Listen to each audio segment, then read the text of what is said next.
এই হলো একটি সম্পূর্ণ ওয়াই শিট। এই শিটটি এখন আমি তৈরি করে দেখাবো খুব অল্প সময়ে কিভাবে পারবেন আর মাথার মধ্যে কিভাবে ঢুকাবেন, সূত্র ছাড়াই একটি ওয়াই শিট কিভাবে তৈরি করবেন। এক্সেলে প্রথমে আমাদের সমস্যা হয় যে সিরিয়াল নাম্বারগুলো আমরা লিখি, সেগুলো 1 2 3 টাইপ করে করে লিখতে হয়। আজকে আমরা টাইপ না করেই লিখবো, এর জন্য একটা সূত্র এখানে আমি লিখে রেখেছি। একটু বড় করে যদি দেখাই তো দেখতে পাবেন এখানে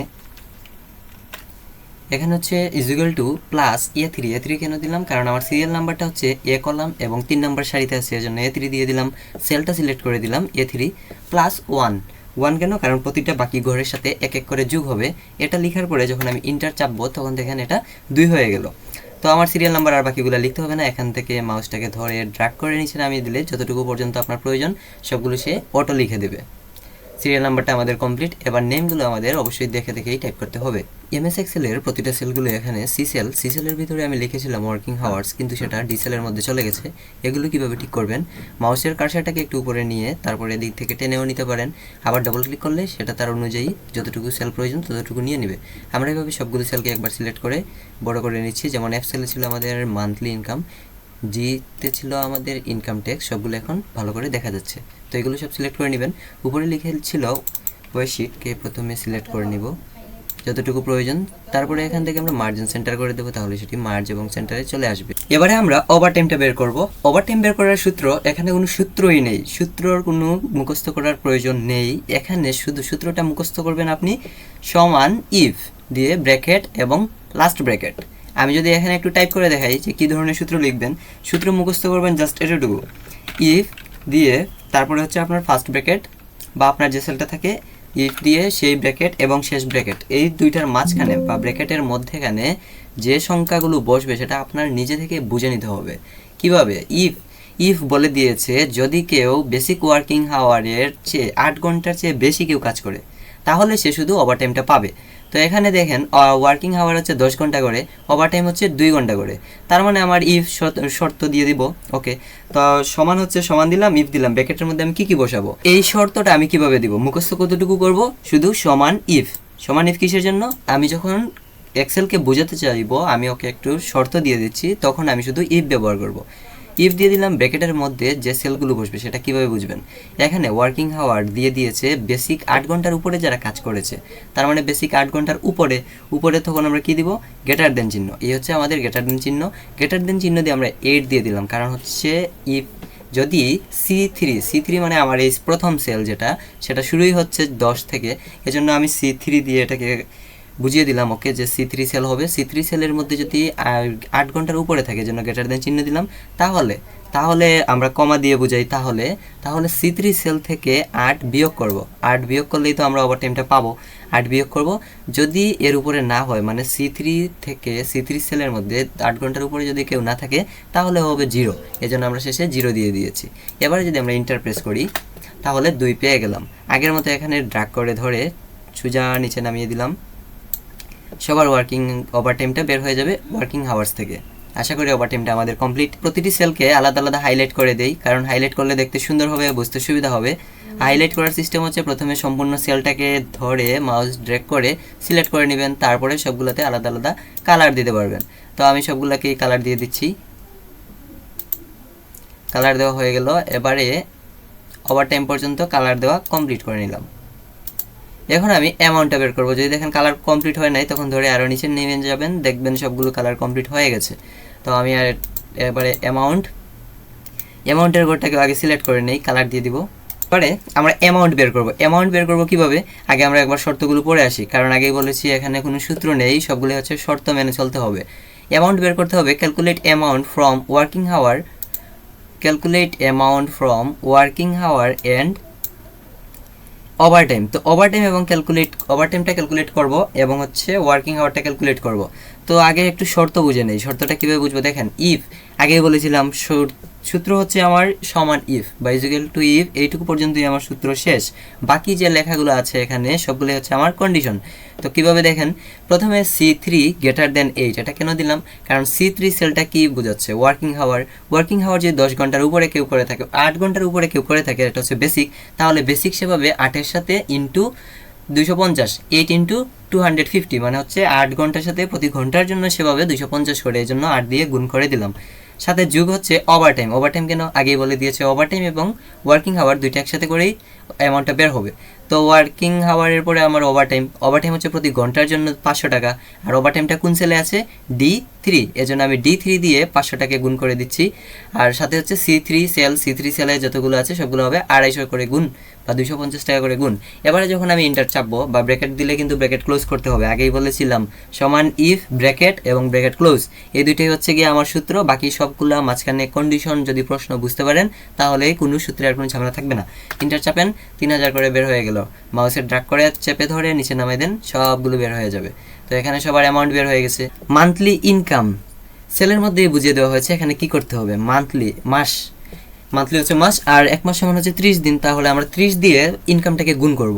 তো এখানে হচ্ছে অ্যামাউন্ট, অ্যামাউন্ট আমার কোন সেলে আছে, এটা হচ্ছে E3। তো আমরা সমান দিব, প্রথমে এই যে সূত্রটা আমরা জানি সবাই, সমান দিলাম, তারপর হচ্ছে E3 টাইপ করতে পারেন অথবা সিলেক্ট করলে হয়ে যাবে, সাথে গুণ দিয়ে দেব 30 গুণ দিয়ে ইন্টার চাপ দিলেই দেখেন এখানে তার মান্থলি ইনকামটা বের হয়ে গেছে। মাউসকে টেনে ধরে ড্র্যাগ করে নিচে নামাই দিব, সবার মান্থলি ইনকামটা এখানে বের হয়ে গেল। ইনকাম ট্যাক্স এখানে দিয়েই দিয়েছে ইফ মান্থলি ইনকাম, আবার ইফ দিয়ে শুরু হয়েছে, তাহলে ওই যে সমান, তারপরে ইফ দিব, তারপরে ব্র্যাকেটের মধ্যে আপনার এই যে কন্ডিশনগুলো দিয়ে দিয়েছে সেই কন্ডিশন অনুযায়ী সেখানে বসিয়ে দিলেই আপনার সূত্র হয়ে যাবে। সূত্র কোনো মুখস্থ করতে হবে না কখনোই।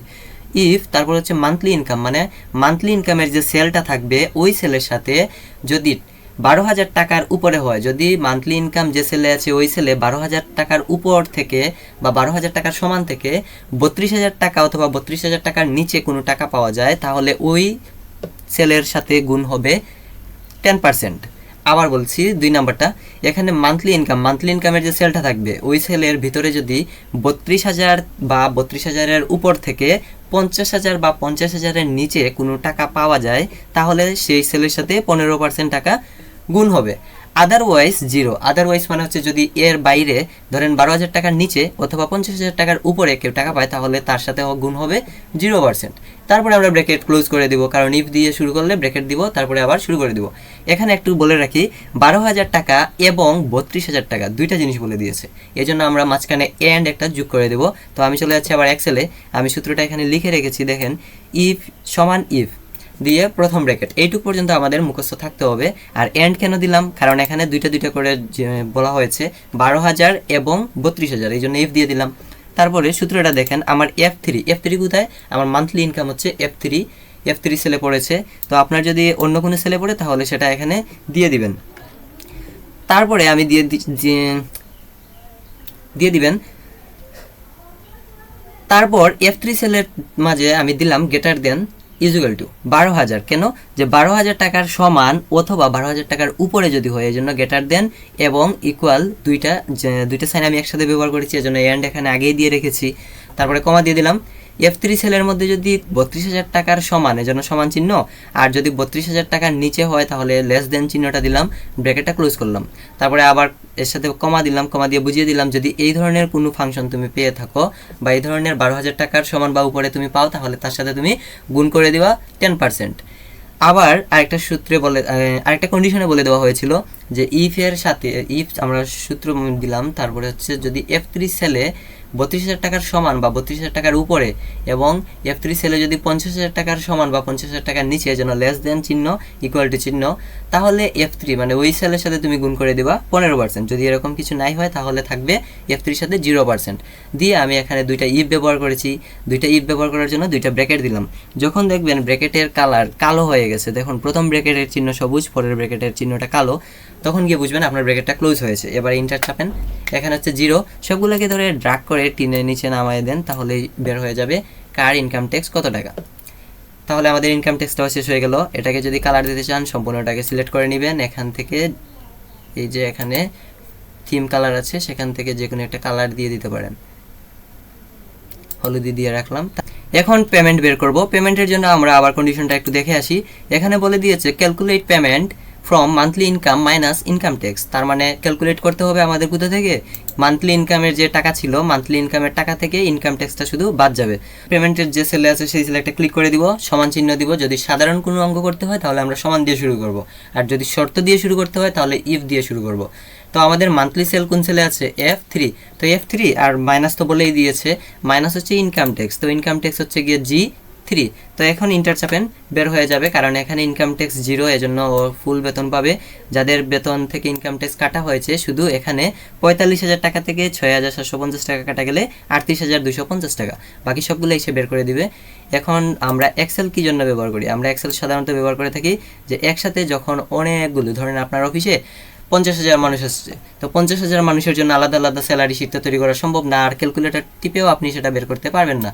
এজন্য আমরা এক্সেল ব্যবহার করি, জাস্ট একটা সূত্র ব্যবহার করে সবগুলো বের করে ফেলতে পারবো। আশা করি বুঝাতে পারলাম কীভাবে ওই শিট তৈরি করতে হয়, আর কীভাবে প্রশ্ন পড়ে শুধু কন্ডিশন অনুযায়ী শর্তগুলো দিয়েই একটি সূত্র আপনি তৈরি করতে পারেন। জাস্ট ইফ যদি কখনো বলে দেয় প্রশ্নের মধ্যে, যেমন মান্থলি ইনকাম ট্যাক্স এগুলিতে বলে দিয়েছে ইফ দেওয়া, তো ইফ দিয়ে শুরু করবেন, সমান ইফ ব্র্যাকেট, তারপরে কন্ডিশন যেগুলো আছে সেই কন্ডিশনগুলো যদি বুঝতে পারেন তাহলে আপনার সূত্র কমপ্লিট। এখানে কোনো সূত্র মুখস্থ করতে হবে না। যদি সূত্র মুখস্থ করে করেন তাহলে যখন আপনাকে ওই শিটের পরিবর্তে রেজাল্ট শিট দিয়ে দেওয়া হবে তাহলেই আপনি আটকে যাবেন। তাহলে আপনি এখন থেকেই চেষ্টা করে থাকুন, ভালো একটি ফলাফল অর্জন করবেন। শুভকামনা রইল, ধন্যবাদ সবাইকে।